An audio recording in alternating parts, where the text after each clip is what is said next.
You are listening to episode 93 of the Autism Mom Coach. Subscribe, unsubscribe. Welcome to the Autism Mom Coach podcast. I am your host, Lisa Candera. I am a lawyer, a life coach, and most importantly, I am the full-time single mother of a teenager with autism and other comorbid diagnoses.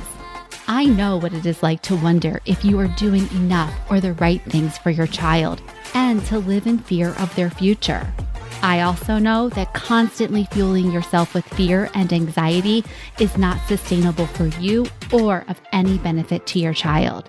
That is why in this podcast, I will share practical strategies and tools you can use to shift from a chronic state of fight-flight to some calm and ease. You are your child's greatest resource. Let's take care of you. Hello, everyone, and welcome to today's episode of the podcast. I am so glad you're here, and I hope you are doing well.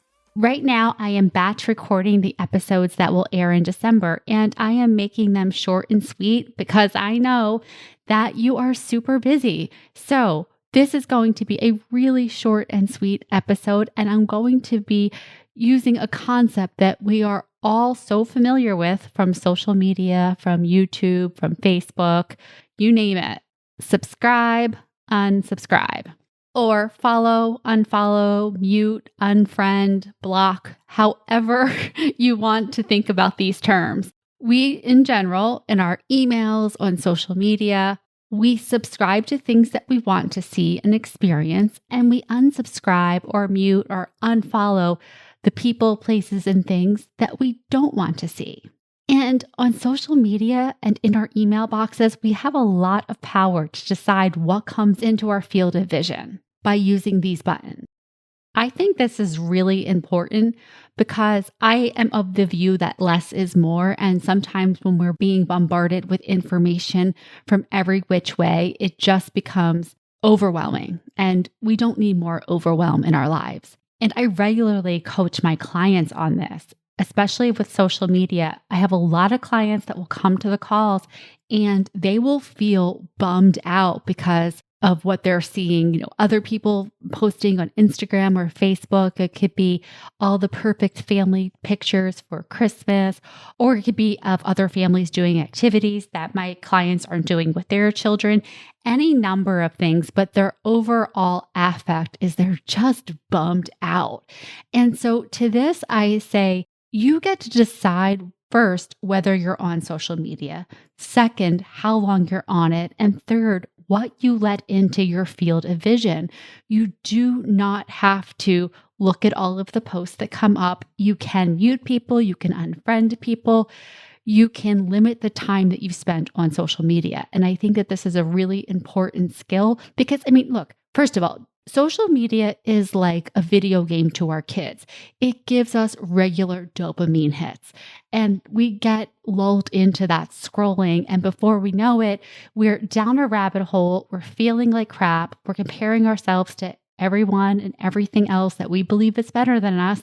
And what does that leave us to do? Just, go about the rest of our lives feeling crappy. That's no good.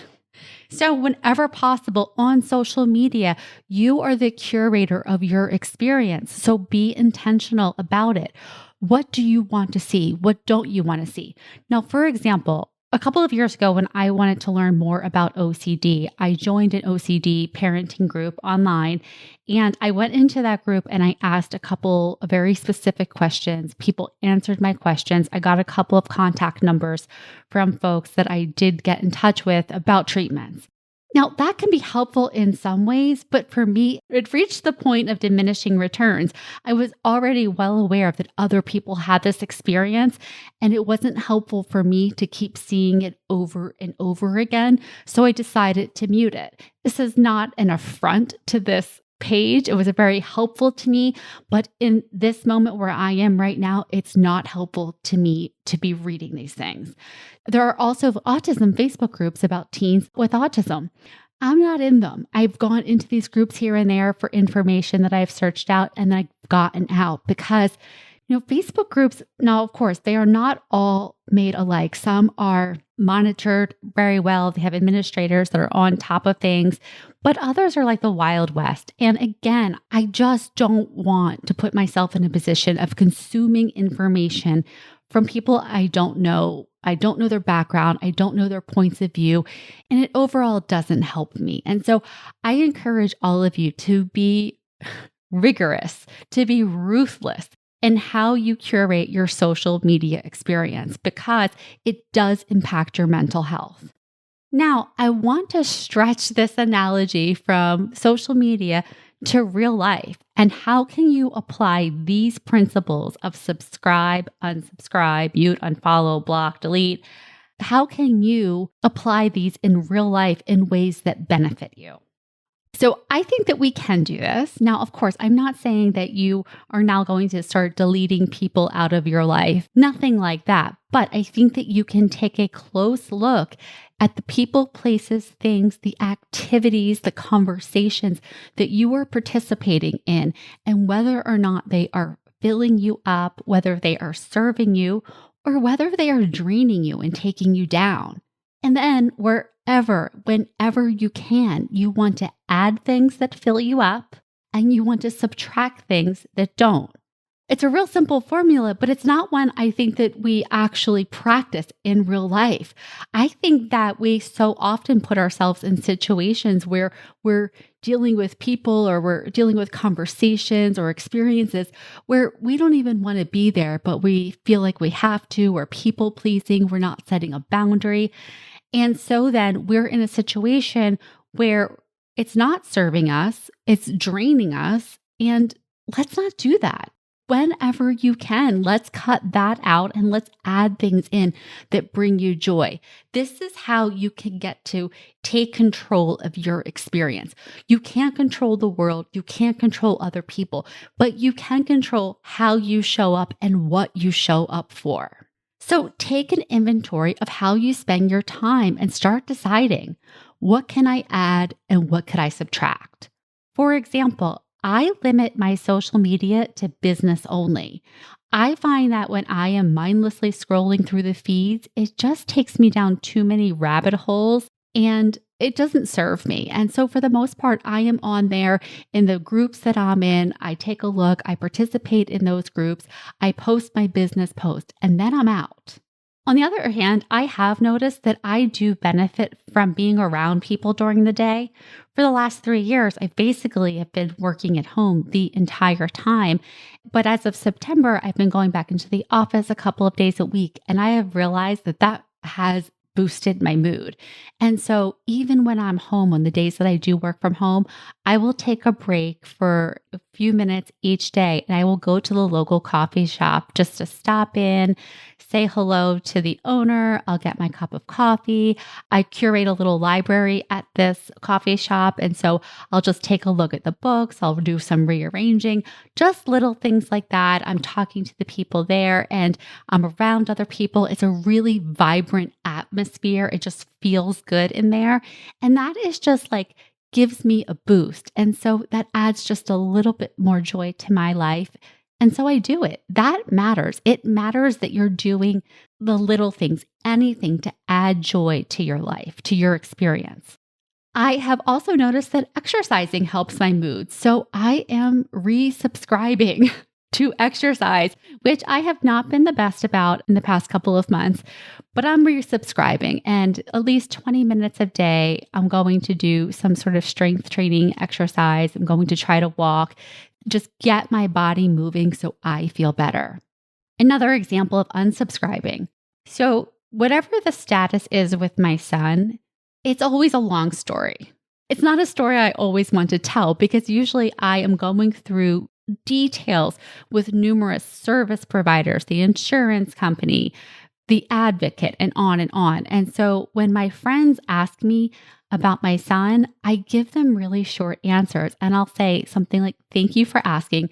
He's fine. And I just don't really want to get into the details." And that is not an affront to them. It's not because I don't want to talk to them. It's just because telling the story over and over can be draining to me. And so that's just a decision that I'm making for my own wellness, that when people ask me if I don't have it in me to share, I'm not. And then finally, I'm just going to give you an unsubscribe or maybe a mute from one of my clients. So this client has a child that has a lot of sensory issues, especially when he goes out in public. And so going out to dinner or lunch, breakfast at places can be challenging. So recently they went out to breakfast with my client's family. And it just happened to be that there was a bridal shower or a brunch or something else at that restaurant. And so instead of being usually quiet, it was very, very loud. And the child was very upset and distracted. And my client made the decision that they were going to have to leave, sooner than they probably would have. And despite all of the explaining, all of that she's tried to do to educate her parents, she still got a few comments from her father that she just did not appreciate, that he was really basically just thinking her son was being difficult and he should be made to stay. And, that kind of back in my day, we didn't have all this sort of thing. And so my client decided to unsubscribe to going out to dinner or to lunch or breakfast or restaurants with her parents for at least the time being. And she also told her father that she wasn't okay with him making those kinds of comments. And so that's just another way of unsubscribing to a conversation. Like, I don't appreciate when you say things like that. I have tried to explain to you many times. And you don't even have to do this. You don't even have to tell the person.